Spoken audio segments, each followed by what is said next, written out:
January 17, 2008. British Airways Flight 38, a Boeing 777, is approaching Heathrow after an overnight flight from Beijing. It's just 1 minute away from landing. Sculptor Paul Stafford is returning home from a business trip. It's the end of quite a long, boring flight. We've been flying for just over 11 hours from Beijing. I've been doing work for the university, interviewing postgraduate students. It's all very ordinary. But it's soon going to be very unordinary. Just 60 seconds from landing, the engines suddenly fail. Captain Ian Hollingworth takes us through the events in a simulator. They're now on the final stages of the approach, just looking forward to putting on the aeroplane on the ground. So they're making sure that all the checks are complete. The captain certainly is making sure that everything's fine.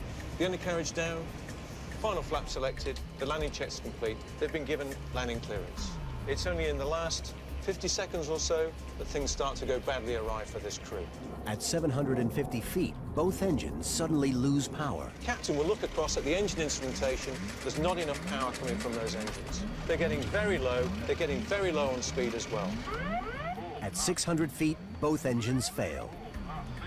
The aircraft's speed drops dangerously low. The pilots have less than 30 seconds to react. The captain looks around to see what on earth is going on. The fuel system's in the correct position. The fuel control switch is in the right place. Everything looks normal. But it's not. The pilot is fast losing any ability to control the plane. It begins to fall through the sky, lifting the nose. He has moments to make a life or death decision. As the nose begins to rise and the speed begins to drop right off, it becomes apparent that they're not going to be able to make the runway. 10 seconds before landing. Even if they can't make the runway, they have to get over the boundary fence. The captain needs to extend his glide as much as he can. He raises the flaps, streamlining the wings. The captain brings the flap up to 25. The co-pilot lowers the nose. Mayday, mayday, mayday. It's only 3 seconds to impact. Captain Burkhill's been so busy, it's his first chance to warn air traffic control. Pushes forward on the control column to try to recover from an impending stall. Aeroplane crashes. Flight BA-38 slams down, just short of the runway. The oxygen masks come down in front of me, all over the plane in front of me. The overhead lockers open, everyone's belongings start to fly out.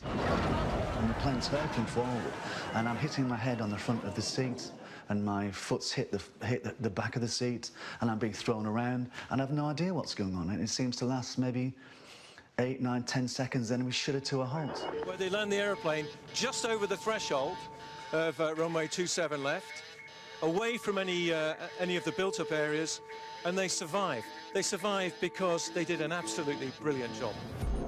It was thanks to the pilot's quick thinking that he managed to give the plane a critical extra 164 feet of glide path. As emergency services arrive, passengers bail out of the stricken plane. One of the rescuers films the aftermath. And it's all very calm, it's curious. I walk away from the aeroplane, maybe 100 yards, 120 yards, and I turn around and I see this great big modern aeroplane, this 777, smashed to pieces on the floor.